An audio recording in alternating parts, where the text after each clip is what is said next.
All righty, I want to welcome everyone to this very special project recipe event featuring Simon Davies with Playing for Ancestors, all about a special project that he's put together.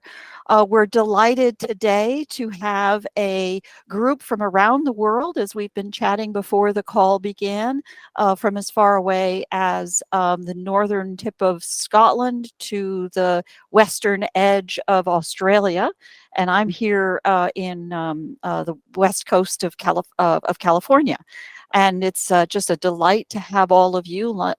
Simon chiming in from England, outside of London, as I recall, but I'll let you go into all of that. The way we run these calls, I try to keep it to a very tight 1 hour.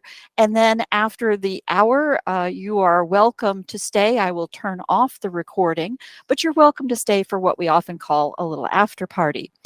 I do have a few little introductory remarks. Most importantly is, of course, to welcome Simon. Simon is a founder of a fabulous archive software called weare.xyz. And if you aren't familiar with it, check it out. It's been quite an interesting addition to the family history and genealogy community, and become quite well known now in the UK.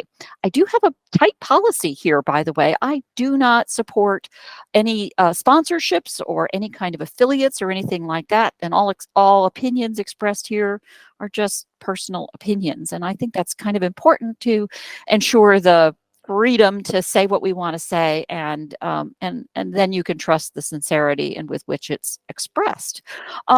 This particular program is fun because it's really focusing in on, I think, a real key for all family historians and genealogists, which is how can I get everybody else excited as I am about what we're doing? And in particular, the next generation's excited, because that's what they're the people we're doing this for. How do we get them excited?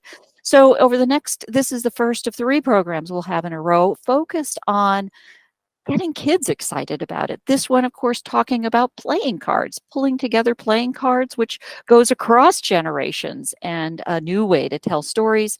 Next week, Thursday, we have a program featuring Anna Schutz, who is a longtime member here, talking about a scavenger hunt for kids focused on family history stories.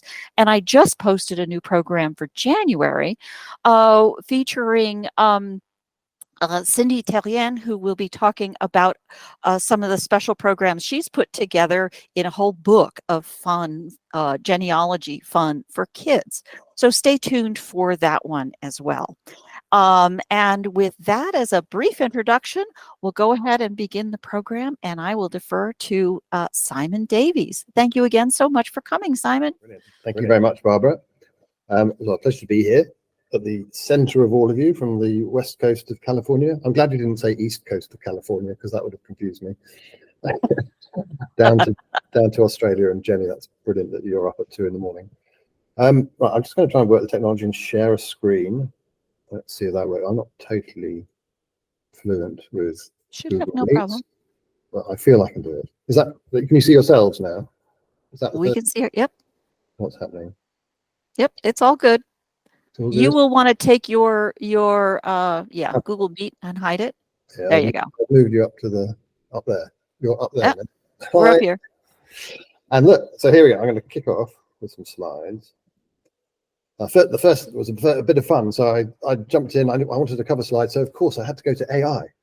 And I was hunting around on ghosts playing cards and all sorts of things. But eventually came up with this rather fabulous image. So I'm going to take you through a little project that I've done. But first of all, I'll just say a little bit about myself. I know some of you, which is great. My sort of background is I love family history. I'm on the committee of the Shropshire Family History Society, which is one of my ancestral heartlands. My parents grew up there, and I go on. I know most of the graveyards inside out by now. It's a wonderful part of the world that I enjoy. So I made a beeline for that society when they wanted committee members. I'm a tech entrepreneur guy, I guess. You'll see something of the archive platform that we've built, weare.xyz. But prior to that, I worked in mobile technology, making a making a platform to get feature phones in emerging markets like India and Indonesia to run smartphone apps, which was really interesting and quite humbling experience, actually. So I spent a lot of time out in those areas getting them onto the internet, really. Great, interesting times of travel. And then I'm a very keen naturalist. And those of you who obviously know what that butterfly is there, it is a Gulf fritillary, which I spotted near where my brother and sister-in-law live in North Texas. My wife is from Texas. But we found that we have ancestors who live 20 miles apart in Herefordshire, England. And the bottom right there are her ancestors who came over from that part of the world, and they moved to Kansas, and that's their original place they had in sort of 1880, this grainy photograph, or there that sort of time. And we found a link. Even though I went all the way to Texas to find a wife, turns out we were actually related. So I didn't really, I was trying to deepen the gene pool, but I failed miserably. Okay, so I had a plan. I love this idea, and Barbara massively encouraged me to. You'll see where this originated from. In terms of there was an original idea before this, but Barbara mentioned like, well, you do something with playing cards, and I thought, yeah, this is great, so we've got to go for it. So I thought, could we get images from my family history generally, but these are all specifically within my archive. So I have items within my archive. Could I put images onto playing cards and then put a QR code link on them such that when you're playing cards or just looking at them generally, you could get your mobile phone out, hold it in front of it, and then poof, go and open up and find out more about what was in front of you. And that's what we set out to do. And I also wanted to get it done in time for Christmas so they would be wrapped. And I'm pleased to say, I hope you can see all this, because I can't see myself anywhere, but here they are. They're actually here, these lovely little cards. Can you see that, Barbara? Is that showing up? Yes, yes, it's perfect. Great. I have no visibility of people in this mode, but that's fine. So there they are all strewn out on the table, and I'm pleased to say, or not pleased to say, it's not as simple as it looks. So let's have a look. But first, actually, there's a pack of cards that predates this, and this is what inspired Barbara to suggest I try again with some regular playing cards. So what I actually made to begin with was a set of these fellas here. So I'm using ancestral pictures, but there's no QR code on that side. There's just one on the back that takes you to the archive in general. And this was I was basically recreating a Victorian parlor game called Happy Families. And in that, you would have four members of the family, the father, the mother, and then a son and a daughter. And this game dates from 1851. It was made in time for the Great Exhibition, which was the big show in Britain that Prince Albert set up with the Crystal Palace in Hyde Park. And they had these families. So Mr. Chip the carpenter, you got Master Chip the carpenter's son. And so I made these cards, which was great fun, but they're a bit too novelty. So you look at them, but it's not a game you play that often, and it was just a bit too much to an effort. And so that's why when Barbara suggested going for it with actual playing cards, it was much more appealing. But given that we're all family historians and generally get interested in bits of history and trivia, I'm actually going to take a little detour here. I'm going to tell you about that company there, John Jack Jr. It started in 1795, Thomas Jack, and they made games and toys, and they're still going today. And they have one claim of fame that I couldn't resist throwing in here. It's a complete tangential, so forgive me. They manufactured what was called the Staunton chess set. Staunton in the 1850s was the world premier chess player, and somebody came up with a design of chess pieces and patented it. And Jacques of London became the manufacturers of it. And during the Second World War, MI9, one of our secret services, used it to smuggle supplies into prisoners of war, both British and American. And they would, I've put the details here, but the chess piece is hollowed out, and they put things in it, but really cleverly, they made the thread reverse, so that if somebody was trying to undo it, they would actually make it tighter. I find it incredible that frankly, the guards just said, "Oh yes, here's a chess set, off you go." But it's on Wikipedia, so it must be true. Anyway, that was my little detour, which I thought was a bit of fun. But back to the cards. Okay, so the second attempt, let's have a go with standard playing cards. Clearly, they're much more likely to be used. We use cards for all sorts of games, and so it stands a much greater chance of allowing the things within your family history to catch the eye and various relatives to have a go with it and take an interest.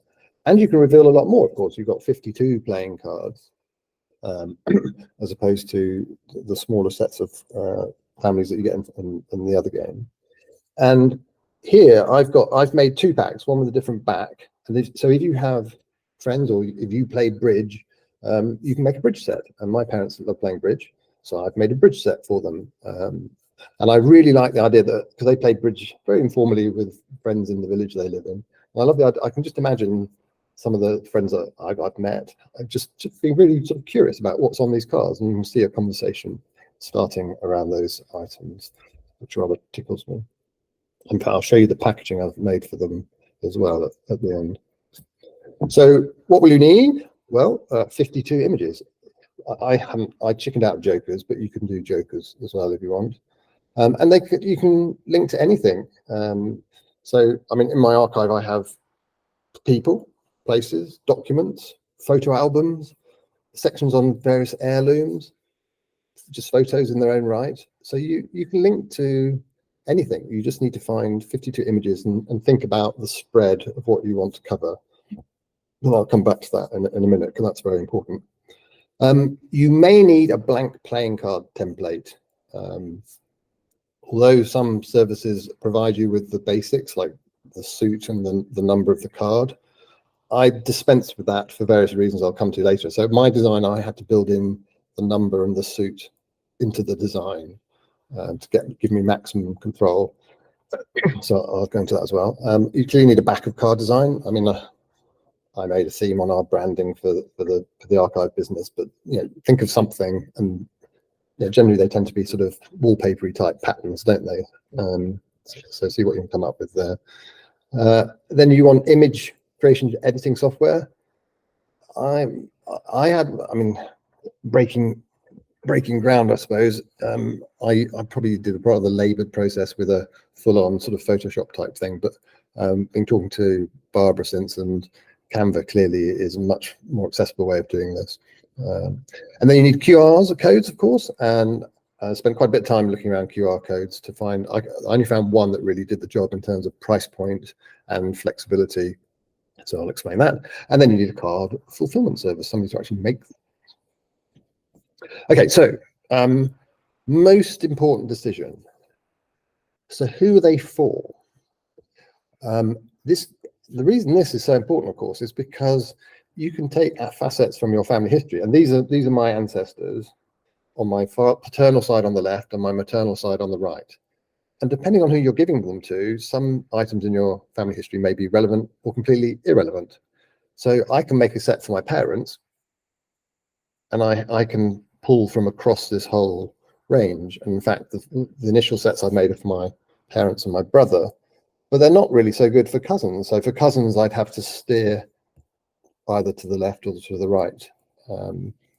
And it doesn't bring in my wife, for example. So if I wanted to make a pack for my kids, I could draw in on my wife's ancestry as well. So you just need to think carefully about who you're going to be making them for when it comes to choosing which pool of images you draw from. You need a card fulfillment service. So there's the service I've used is called makeplayingcards.com. It's very flexible. I can actually start with complete blanks, as you can see here. Whereas I think there are others which start with a sort of playing card template. I personally didn't find anything else that was particularly easy to manipulate, but I'd used this for the Happy Families project, so I was familiar with this and I went back to it. And just to give some order of magnitude of what we're looking at here, I ordered 6 packs. They're probably $120, $150, but I did go for the express delivery. I really wanted them back in time for this presentation, and it was easily a good £20, so $30, $40 on that. So that would cut quite a bit of cost. The delivery, I think, was probably 2 weeks. But interestingly, the first thing that was, they came back and challenged me on copyright. So I have all these images of my ancestors, and there's one which is a newspaper article from 1850 that shows, and they said that they weren't satisfied that I wasn't covering celebrity and celebrity news. After 2 emails, I had to actually give them a letter signed by me saying that these were my ancestors. It was nothing to do with celebrity news, and then they pressed the button on the process, which was altogether very bizarre. Within the making playing cards options, this is what I mean about, you can either go for one that has the suit and the number or letter here on the card, as you can see in the middle, but that restricts you to just adding the design in that red rectangle area. So I went for the one on the left because I wanted the QR code nicely distanced away from the image, not interfering with letters and so on. But I think some people could easily opt for probably a more straightforward thing to execute, which is the one in the middle.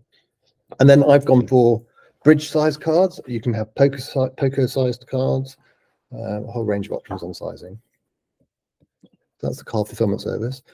Now, because I was starting with blanks and actually putting the suits on, etc., as I mentioned, I needed to find a template for that. So I went to Shutterstock, where I just signed up for a free trial, downloaded this, and then I put this into my. It's called Pixel Maker Pro. It's sort of a poor man's Photoshop, but the same sort of functionality. And I literally then broke these up and used them as the backdrop to then layer images on. So the thing that I found specifically tricky, which may no longer be tricky because Barbara has a knack of getting to the bottom of these things and found something that I hadn't noticed. But what I want to point out here is, because of the whole print thing about having bleeding edges and getting things to fit within the card size, I had to play around quite a lot before I found the actual upload dimensions. So the man standing there on the left, that image on the left, that's the actual size that I uploaded that then produced the man on to his right, which doesn't look sensible. I couldn't see rhyme or reason to it, and I kept having to juggle around and jiggle. But Barbara pointed out that I didn't find this, but there's this card template here where that blue area, they're saying that's the area that you want to make your card to. I mean, I would still then need to experiment to see that the king and the heart symbol did appear as they do, as I've managed to get them to do so. But that was the most fiddly area, to be honest. By the way, that's my great grandfather. He was an amateur wrestler, and that's him looking rather fine in about 1899. Right. Okay, so this is the complicated way of assembling your cards. So I'm using this this application called Pixel Maker Pro that I mentioned, and it's a layering photographic image manipulation tool. So you'll see on the left here, see where it says Queen. Those are all the constituent layers that I've built up. Now, the thing that had the most anxiety about, and probably was a bit over attentive to, was how to make sure that those rectangles in the middle with the image and the words on were just exactly centered. And I came up with all sorts of Heath Robinson ways of doing that. You can see on the right, I've made these transparent rectangles that I could put in and just test that all the dimensions were correctly apportioned. And that, I have to say, I think I probably overindulged on that level of detail, and that took quite a long time. And certainly, if you were to use the template where you already had the card numbers in there, that wouldn't be a problem for you. Okay, so on to these rather cute little things. I think it's great that QR codes have come to the fore. I remember when they came out a decade or so ago, and they seem to be dying a death, but I think they're brilliant. You need 52 individual QR codes, which is quite a lot. And the thing I found in common with most site services like Bitly, and I forget the others now, they were really expensive for that many barcodes. And this was the only one, and I think they had a threshold of 100 in the basic level, where you could actually do a whole 100 for a reasonable amount, in this case $12 a month, and then you can basically you actually can do all sorts of fancy things with the designs. You get logos in there. There's lots of options. You can play with the color schemes as I've done here. I decided that I wanted to strike a balance between them being obviously there, so you might engage with it, but also not distract from the card when you're in card play mode.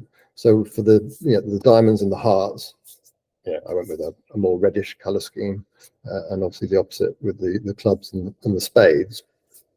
Now, the crucial thing that I believe is going to happen, I ordered it for a month, paid my $12, and immediately cancelled it, so that on the 9th of December, my account cancels. Now, reading all the small print, everything I can see, they should continue to work. It's just I can't go in and change the URL destination, and I can't go in and look at the analytics, which tells me how many people have clicked it and where they are in the world and that sort of thing that really I'm not that interested in. So theoretically, that is then a really economic way of pulling together those QR codes. And we'll put a note up after the 9th if it doesn't work, but I'm pretty sure certainly it will. I looked into it quite seriously. Okay, so out of all that, you should have ended up placing an order. You're almost in a position to make an order, but the thing you'll want back here, of course, is these QR codes. So you actually need to find what it is we want to link to, get the code, sorry, the URL, and put it into that QR code. And clearly it makes sense to name each QR code in relation to the actual thing the card that it represents. Otherwise it could be a complete nightmare. And so what could you link it to? So obviously I'm going to talk about linking it to my archive, but actually, of course, you could link it to anything that has a URL. So if you have a blog, you can link it to a load of blog posts. If you have a YouTube collection, if you've got Google Photos, you might have a WordPress site. You could even link it to a Wikipedia page. I've developed my family archive, and we are at .xyz, which means I do have all these unique URLs that should stand the test of time. So that's the key thing. Can you guarantee that there'll be some longevity to those URLs? But there are a whole range of things where online and URLs where you probably have information that you could link through to them. So I've linked it to my weare.xyz archive. There's just some random things flying around just to make a colorful screen, but we have maps and places and objects and original documents and all sorts, and that was my smorgasbord of stuff to dive into and link up. And here they are. So these are from the submissions that were made, the actual graphics out of that Pixelmator Pro. And the way I portioned them, the spades were for the pools, and I have a lot of information on the pools thanks to various artifacts they've left. So they took up quite a bit of this demo page, but they were easy to dive into and get to grips with. In the middle there, the hearts, that's my mother's side, the Walmsleys, the Peters and the Rileys and the Ariels.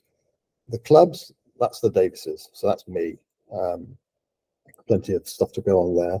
And then on the right, that's actually a hodgepodge of the diamonds, a hodgepodge of people beyond the Davises. So still in one area of the family, you basically had Joneses and Hugheses and people. I decided to put them into diamonds. I always had a respectable looking chap to be the king, and then the jack. The jack would be someone special, a young man who, and I'll show you this guy here who died in the war. And then the queen was queen, and then aces. I decided to be a bit enigmatic. I wouldn't put any words on there, just something profound and poignant. And this, so I've put the links on these. So I'll now show you what happens. Imagine you've got your camera, and I mean, if you hold it up to the screen now, those little QR codes, they actually work. The camera locks onto them, puts an address button up, you press it, and on your phone you open up and find out more about them. So this is my great-great-grandfather, whose grave I discovered about a month ago. Now, my great-great-grandfather is this guy, Thomas Poole, on the right. And Thomas, in fact, I'll start here. So Thomas Poole wrote a diary. that my father handed to me, and so I feel I know him very well. So if I was to scan that QR code and click, oh, it's gone to the screen above. So that click has taken me to Thomas Poole's page. Well, it's actually taken to his diary in my archive, and here is what he left. And my father, during COVID, handed it to me, and half the book is actually his farm accounts. So on one level, they're quite dull, but actually they're fabulous to read. Just watching the handwriting and just getting a sense of the flow of the farm and the bushels of this, and it's brilliant. And so I managed to read right through almost 50 years of farm accounts, which was just as well I did, because in the middle, it turned out he'd left this note: being kept in the house under the doctor with influenza. I've copied out in this book some of the events that concern me and my family in a quick farmer's life, also the years and dates of them, as some descendant in years to come may look them over. And that's me 125 years later. So I've been through and transcribed everything that he wrote. And as a result, I've been on holiday with him. At the end of every harvest, he goes down to the Gower Peninsula in Wales and goes on a walking holiday, and I've explored that. And anyway, I feel like I know him really well, and so it was with some poignancy that I found his grave. So I'll click here, and what this is going to the gallery. This is the church it's in, and I've made a gallery, or I've uploaded a load of images from that visit. And I found him. He's there in this image here. He's that guy there. And it was all a bit grown over, and I pulled out all the grass. Here we go. I pulled all the grass away because his wife, Margaret, my great-great-grandmother, she disappeared below the grass line, and I pulled it all out. I had cuts all over my hands, and nettles. It was, I was making a point. I was determined to, and I scrubbed every face. You can't really tell, but it had a lot of green lichens on it. And I sort of gave it a little pat and put my arm around it, and got to know him and had a little chat with him, and just imagined actually my grandmother, little girl, would have been at his funeral. That's my grandmother, his grandchild, who died. She was born in 1897. Anyway, and I had to look around this absolutely fabulous little church. It's just a real gem, it really is. I'm just getting too carried over that. So that's great-great-grandfather. Now this one here, just in terms of giving ideas for what you can link into. So this is going to go to an article I've written about our supposed Irish roots. My mother loves the idea that we're Irish. She so wants to be Irish, and the evidence. It's hard to really pinpoint where we are from in Ireland. So this is actually a piece which is about my research into getting as close as I can to getting us to Ireland. And basically, I've got us almost all the way from this guy, John Riley, upwards. They're all born in Ireland. That's my great-grandfather, the one who was in the wrestling gear. That's my grandmother. And then these are hidden. These are hidden, by the way, because they're alive. So we're looking at public links, so you can't see them. But I can see them on my private view. So this is really for my mother. I've taken her on a journey of evidence that I used to go back in time. And I started with that wrestling guy's father. I've got that he was married. I've got that he was born, and that his father, John, was dead. So his father clearly died before he was born. That gives me an approximation of when he was alive, etc. And it's just loads of evidence. And then we get these census records from Manchester that were damaged in the flood, but fortunately they were really good at they obviously read it and then wrote down the notes, which was the real link that needed to be made. And gradually, bit by bit, we find someone in Ireland who fits some of these people and their dates, and we get back to Ireland, and we come up with a theory for who the Irish family might have been, where they lived. So it's, and then there's all sorts of links to do my notes afterwards. So it's not just about presenting total fact. Here I'm imparting the breadcrumbs for whoever wants to take interest and pick it up. I mean, I'll probably come back to it at some point as well, but it's not just about getting down total fact. It's about leaving the sense of fascination as much as anything for me, anyway. What else we got here? So I bring it closer to home. This is my dad. My grandfather was a great color slide merchant, as it were. He loved photo. And this is my dad's summer holiday in 1958. This great camping, Corfe Castle in Dorset. I just love these old. You can imagine the material, that really heavy. I can't remember what you call it, but you know the stuff they used to make rucksacks out of. And that I love this picture. Look at those. Look at those haystacks. They're just works of art down there. They're making a thatched roof out of the hay to weatherproof them. Before really putting plastics and stuff on them. It's wonderful. So that's my dad on the right there, my aunt, uncle, my grandmother. So that's a link into an album. What else we got here? Oh, this is a sad one. So this is just a photo. So this is a lady in Canada. Her parents emigrated to Canada late 1800s. Because farming was pretty hard graft on the Welsh border in those days, farming generally. She made it to the sort of Vancouver, Victoria, west coast of Canada. She married, so in about, I forget the year, but she married this a guy called somebody Mesher. He died within a year. She then married his brother a year or two later. He then died within another year. So she married these two brothers and they both died. And then about 10 years later, she married somebody else, this guy, I can't remember his name, Larson or something. And then she commits suicide by drinking carbolic acid. Just incredible. Just this poor soul. Anyway, so that's one to make people think. And all the men around her, I think, had all been up the Klondike as well. There was a relation into the whole gold rush thing as well at some point. What else have we got here? So we have to have a look at this guy here. So this I'm going to go down here to George Davies. So he's one of the main focuses of my research recently. He is my grandfather's cousin, and he fought in the Battle of Messines. And because I'd always thought that I could never find anyone who had any links in my past to the First World War until I got to my grandfather's cousins, and then it became a different story. So it brings him much closer by thinking of him as my grandfather's cousin. You know, they would have been children growing up together, would have known each other.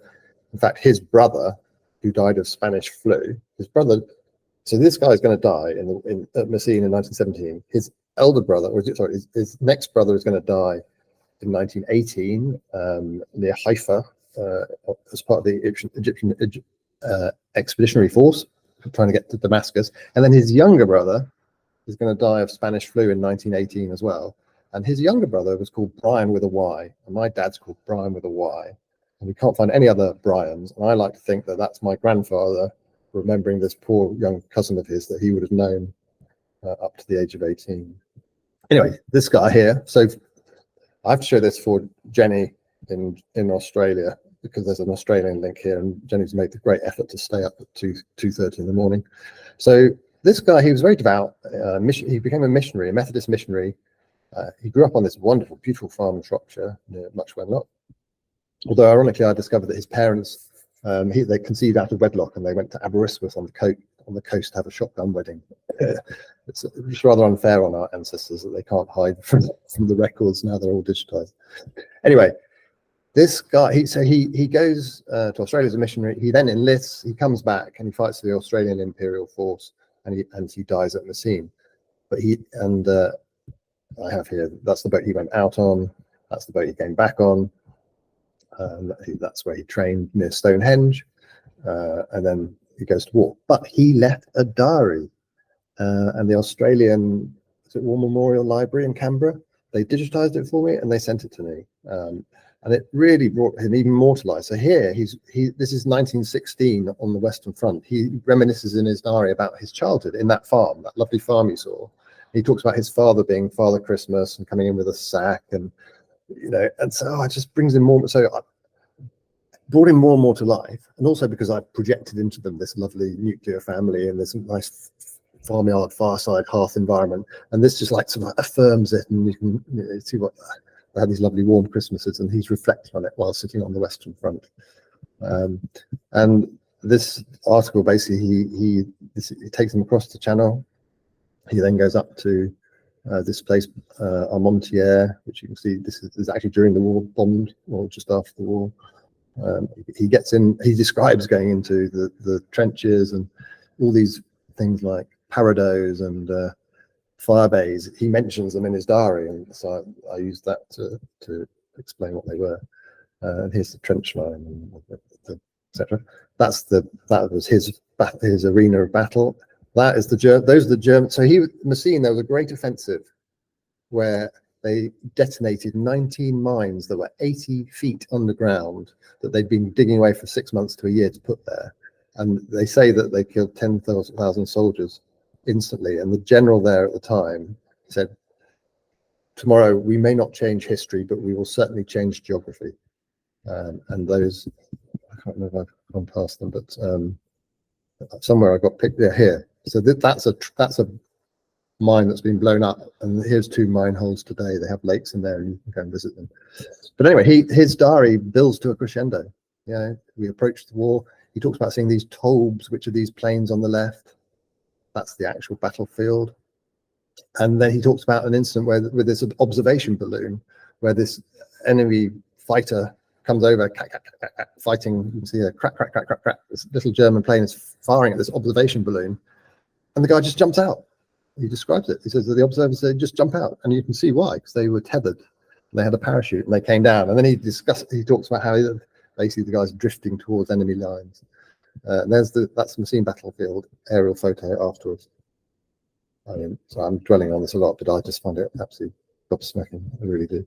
Anyway, so that's him. I'll just flick through a couple more. This is my great grandfather, John Jones. I've been doing pieces on him recently. He was a farmer on the Welsh border.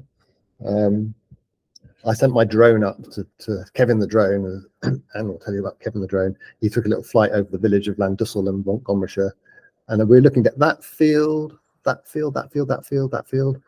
on the tithe maps. Those match up. Those were where he farmed, and his son started farming at this place here until he found it too hard and went to Canada, and it was his daughter that drank carbolic acid. Anyway, this was John Jones's house. Sadly, it got pulled down in 1970, but that's the site from above. It's actually the owner sent me a drone of it, but he showed me around. We found a wall. There's a bit of wall left, and there's you can see that's the tithe map on the left, and the footprint of his land. And he passed away quite comfortably, really. There's a newspaper article, 1878. He had a nice breakfast. I can imagine someone writing an article about someone dying, saying, well, yeah, he ate a hearty breakfast. He was feeling rather unwell, and he went to his study, where shortly afterwards he was found dead. Journalists really earned keep in those days, didn't they? And that's the church. They were Wesleyan, so that was their chapel, and they're buried in the grounds of that church, which is a lovely little churchyard, because that place was pulled down, and just the doorway exists, but the graveyard is there. Trefnelly Bank. Trefnelly Bank. Trefnelly Bank. Kevin the drone went to have a look at Trefnelly Bank. I have a pocket book, which is of ancestral research by Geoffrey Poole in 1833, and he talks about this place Trefnelly Bank, which was a farm that his family had. And I found it, and we went to have a look around it. And, in fact, there's the pocketbook reference to it. And what I've done here is I've embedded a video, where we sent Kevin the drone up to have a look.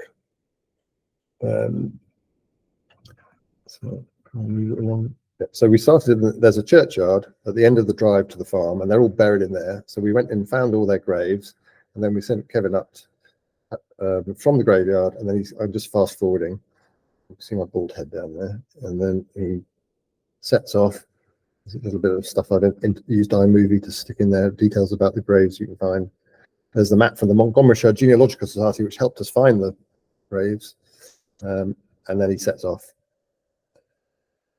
and he's going to go to, that is Trefnelly Bank there, very ramshackle old farm that they took over in 1756. And there it is. The family welcomed us in. We had a good look round. And that's looking over to the River Severn, which was in full flood. And all these fields down here, they're on the original tithe map. All those borders you can see. Let's come out of that. Just you can see down here. That's the tithe map. There's Trefnelly Bank in the middle.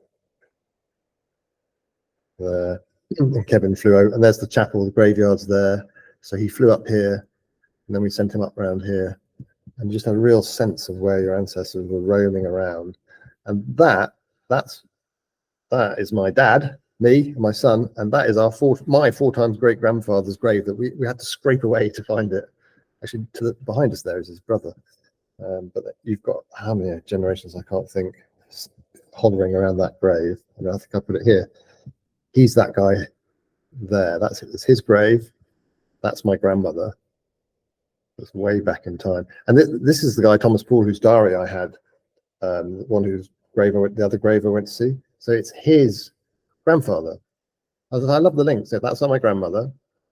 She's then the link to my great-great-grandfather, who I was really studying. And then he gives me a link back to his grandfather. And in his diary, he talks about going to that cemetery graveyard and having the inscriptions chiseled out or recut.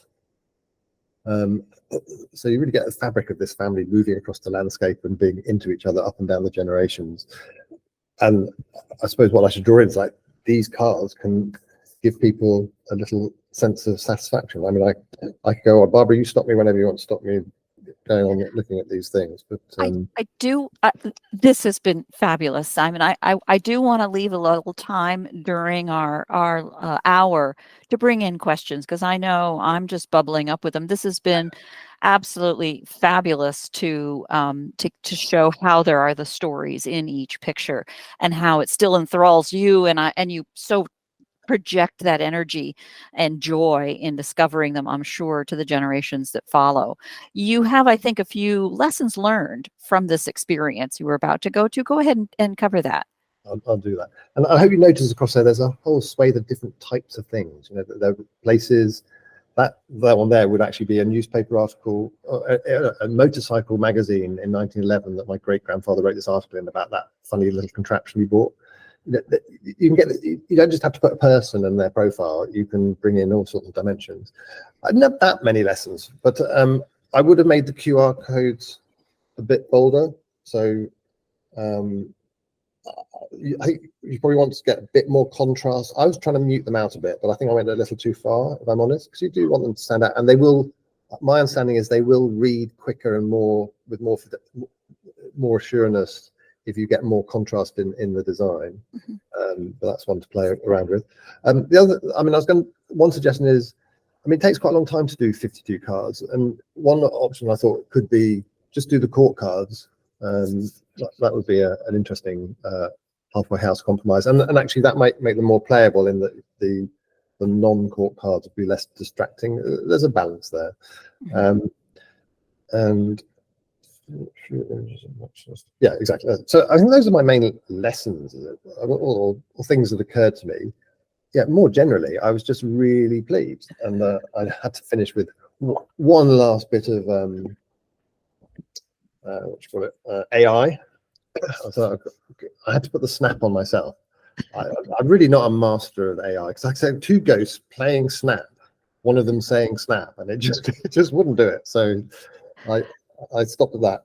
But one thing I've done is I bought so my parents for Christmas, I'm going to give them in this card box, and I hope I've got this in the camera right. Mm-hmm. And there are the two sets of cards in there. So they've got a nice bridge set, and then there's a nice touch. My grandmother, my lovely grandmother, who died in 2016, I was very, very close to. She was 98. She was a massive bridge player. In fact, so she was widowed for a long time and lived in, and I would go and stay with her for weekends and just play bridge with her and her friends. It was great. And she gave me this hand-typed bidding instructions. So I've made a copy of it, and I'm going to put that in the box with the cards, so that when my mother and my father, but when my mother, her daughter, is playing bridge with the cards with all the family links in it, she can also use her mother's bidding tips. And that is how we do that. Oh, I love it. That's wonderful. Thank you so much. I knew there were some amazing stories, and what a wonderful way to tell a story. I think big round of applause from everyone here. Why don't we open it up for questions? Go ahead, and remember, I can't unmute you. You just have to hit that button on the far left to unmute. Thanks, Matt. I can see Matt clapping away.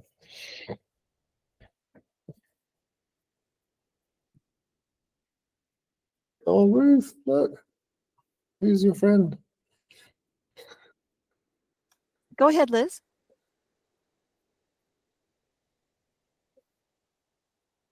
Do I have to Liz, press?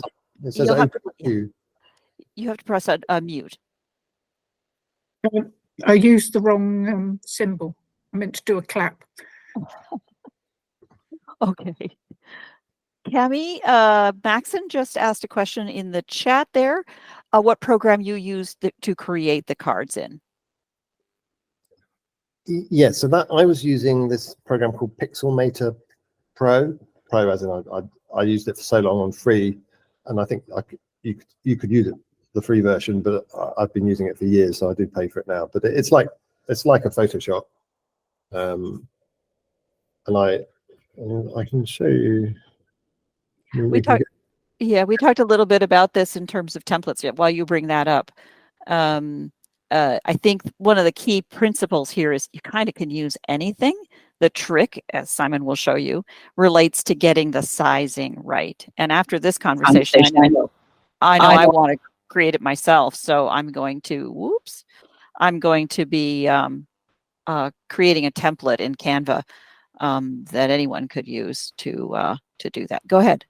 So this is Pixelmator Pro. So each of those cards, and I take let's take that one. I'll go copy.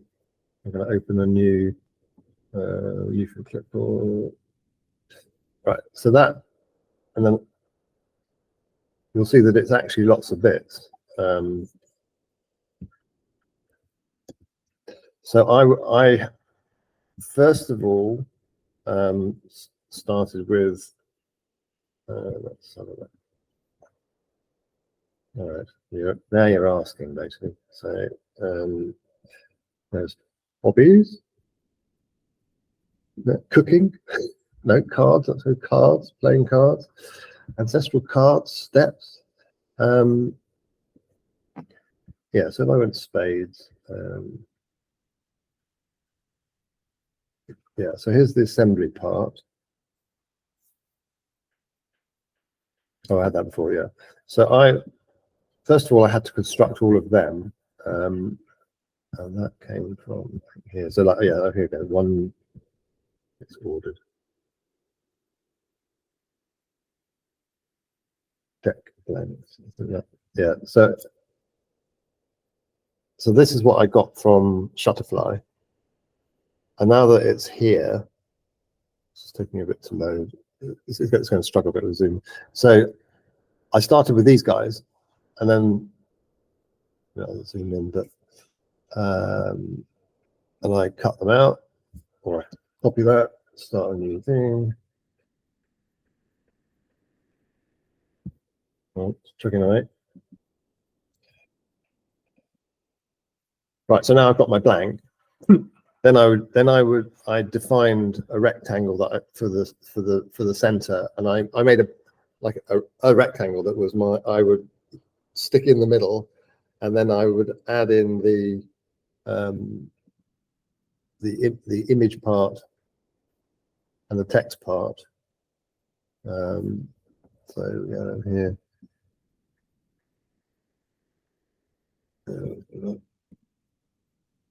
So you can see the image is that top part, and then the bottom is a text box down there. And I just use those as blanks. I would then copy and start the next one. Copy and start the next one. I just used various pieces to make sure they were aligned. Like I would make like this, try this here. I'm using that to make sure that they all line up. So, and you know, I'm probably overly fussy on that, but I would just lots of little tricks to make sure everything was aligned properly. But fundamentally, I'm just building this layered image. I then had to find out what size to upload to fit the right spaces in the card thing. So if I go to the actual service itself, and sign in.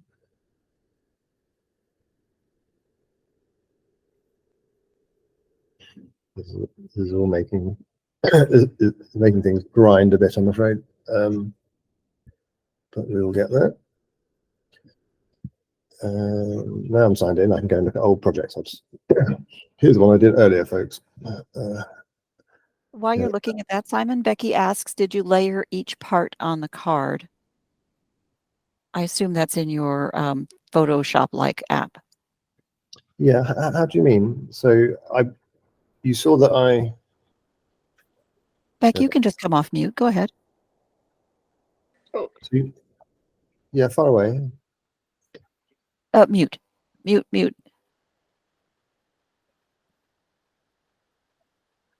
I'm all in. I can't unmute you. So the back there is the image of the card. So you see there on the left where I'm.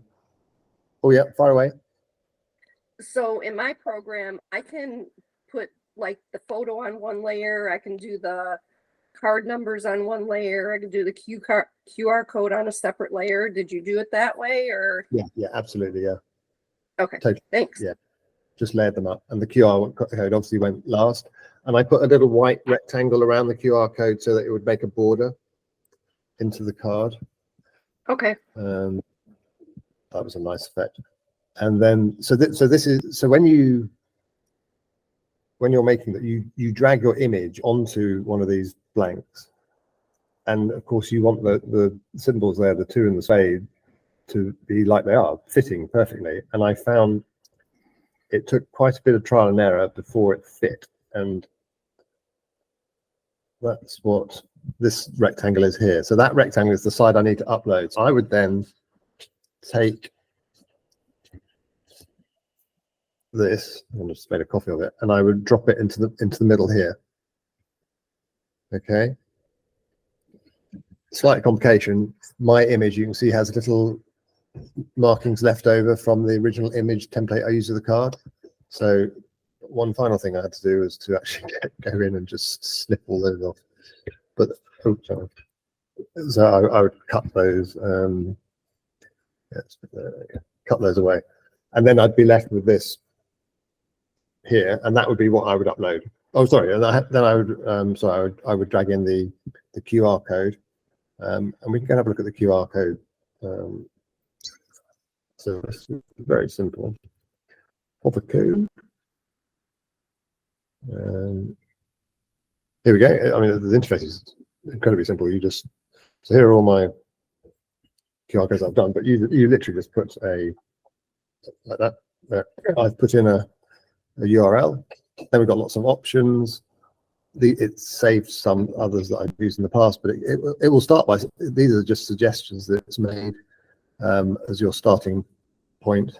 I think it's a good idea to put scan me on it, because that whole power of suggestion might not occur to people to do that. So I think I erred on the side of leaving that there. So you just choose one, let's say that one, and then you can play around with the colors, the shading, etc., and come up with something that you want. I think you can even put a logo in there if you wanted to attempt that. You can have different patterns, etc. So yeah, quite a bit of fun to be had on that. And then you generate it. A quick question, Simon. How did you manage to make sure that the resolution of the QR code would be right on the card? So that it's readable by a camera, obviously. I didn't actually. I probably should have done. I didn't print them off and test it. I just confined the screen on the card on the screen to the size it would actually be in real life, and then scanned it with my. Yeah. You might want to print some off and try it. That was a little bit reckless of me, maybe, to be honest. It worked. But they work. They do work. I mean, I think if they had more definition, they would work quicker. It does. You have to take. It doesn't get it immediately, but it's not bad. It's not difficult or anything. So I was lucky. I like your solution of going all the way to the edges while it, you didn't know about that template. It didn't matter. I think the approach that you took ensured more, that you had that full real estate to work with. Yeah. Exactly. So, and that's where I put the little board around it. That's created by a white rounded corner rectangle that's sitting behind the QR code. So lining all that up. I mean, that was a little bit fiddly too, but yeah. To be honest, the exactitude which I was measuring, no one's going to notice. It could even be more sort of quirky homespun if it wasn't. So. Right. Well, that is kind of the point. It's like making a cake. You could go buy a cake, but when you make a cake at home, you're putting your love into it.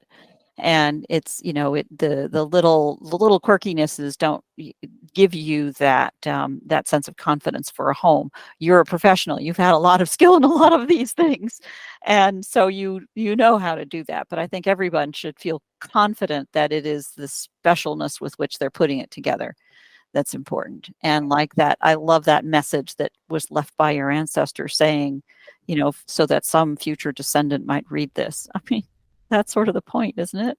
Yeah, absolutely. And I mean, they'll be used. That's the thing. We play cards, right? So it's not. They won't be in a drawer.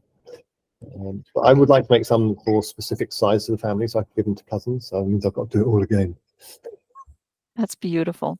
Well, I think that's probably a good point to end the recording. You are all very welcome to stay for this after party, so that another half hour or so, no more than that, so that we can have some additional chat. So I'm going to go ahead and turn off the recording. Thank you again.